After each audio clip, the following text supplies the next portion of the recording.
Hello foodies, welcome back to Bhojana ಭಂಡಾರ.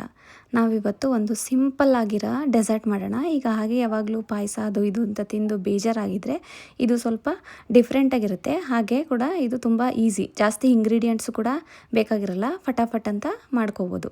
ಈಗ ನಾವು ಇದಕ್ಕೆ ಬೇಕಾಗಿರುವಂಥ ಇಂಗ್ರೀಡಿಯೆಂಟ್ಸ್ಗಳನ್ನ ನೋಡೋಣ. ಇಲ್ಲಿ ನಾನು 1 ಲೀಟ್ರಷ್ಟು ಫುಲ್ ಫ್ಯಾಟ್ ಮಿಲ್ಕ್ನ ತೊಗೊಂಡಿದ್ದೀನಿ. ಯಾವಾಗಲೂ ಸ್ವೀಟ್ ಮಾಡಬೇಕಾದ್ರೆ ನೀವು ಫುಲ್ ಫ್ಯಾಟ್ ಇರೋ ಮಿಲ್ಕೇ ತೊಗೊಳ್ಳಿ, ಟೇಸ್ಟು ತುಂಬ ಚೆನ್ನಾಗಿ ಬರುತ್ತೆ. 1 ಲೀಟ್ರು ಫುಲ್ ಫ್ಯಾಟ್ ಮಿಲ್ಕ್ ತೊಗೊಂಡಿದ್ದೀನಿ. ಹಾಗೆ ಇಲ್ಲಿ ಕಸ್ಟರ್ಡ್ ಪೌಡ್ರ್ ತೊಗೋತಿದ್ದೀನಿ, ಮೂರು ಸ್ಪೂನ್ ಕಸ್ಟರ್ಡ್ ಪೌಡ್ರು. ಇದನ್ನು ಸ್ವಲ್ಪ ಏನು ಮಾಡೋದಂದರೆ ಹಾಲು ಹಾಕಿ ಚೆನ್ನಾಗಿ ಗಂಟಿಲ್ದೇ ಇರೋ ಥರ ನೀವು ತಿರ್ಸ್ಕೋಬೇಕು.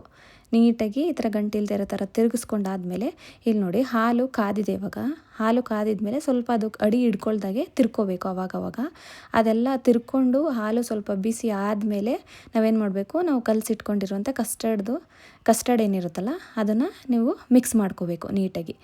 ಅದು ಅಂದರೆ ಸ್ವಲ್ಪ ಹಾಕ್ಕೊಂಡು ಮಿಕ್ಸ್ ಮಾಡ್ಕೋಬೇಕು, ಯಾವುದೇ ರೀತಿಯ ಗಂಟು ಬರಬಾರ್ದಲ್ಲಿ. ಅದಕ್ಕೋಸ್ಕರ ನೀವೇನು ಮಾಡಬೇಕು, ನಿಧಾನಕ್ಕೆ ತಿರ್ಸ್ಕೊಂಡು ನೀವು ಆ್ಯಡ್ ಮಾಡ್ಕೋಬೇಕು. ಆ್ಯಡ್ ಮಾಡ್ಕೊಂಡಾದಮೇಲೆ ಈಗ ನೋಡಿ, ನಾನಿಲ್ಲಿ ಅರ್ಧದಿಂದ ಮುಕ್ಕಾಲು ಕಪ್ಪಷ್ಟು ನಿಮಗೆ ನಿಮ್ಮ ಸ್ವೀಟಿಗೆ ತಕ್ಕಂಗೆ ನೀವು ಸಕ್ಕರೆನ ಹಾಕ್ಕೊಂಡು ಚೆನ್ನಾಗಿ ಮಿಕ್ಸ್ ಮಾಡ್ತಾಯಿದ್ದೀನಿ. ಮಿಕ್ಸ್ ಮಾಡಿಕೊಂಡು ಅದನ್ನು ರೆಫ್ರಿಜರೇಟ್ ಮಾಡಬೇಕು ನಾವು 1 ಅವರು. ಅದಾದಮೇಲೆ ಈಗ ನೋಡಿ, ನಾನು 5 ಬ್ರೆಡ್ನ ತೊಗೊಂಡಿದ್ದೀನಿ.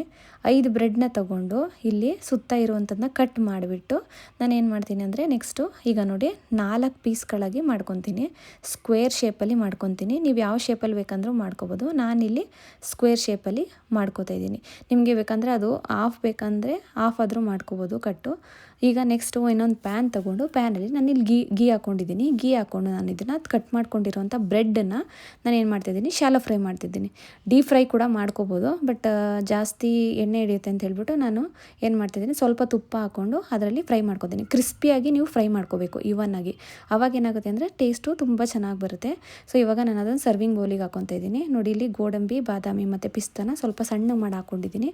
ಅದ್ರ ಮೇಲೆ ನಾವು ರೆಫ್ರಿಜರೇಟ್ ಮಾಡಿರ್ತೀವಲ್ಲ ಕಸ್ಟರ್ಡ್ ಹಾಲು ಏನಿರುತ್ತಲ್ಲ ಅದನ್ನು ಹಾಕ್ಕೊಂಡ್ರೆ ನಿಮಗೆ ಸಿಂಪಲ್ ಆಗಿರೋ dessert ready. Thanks for watching. Bye bye.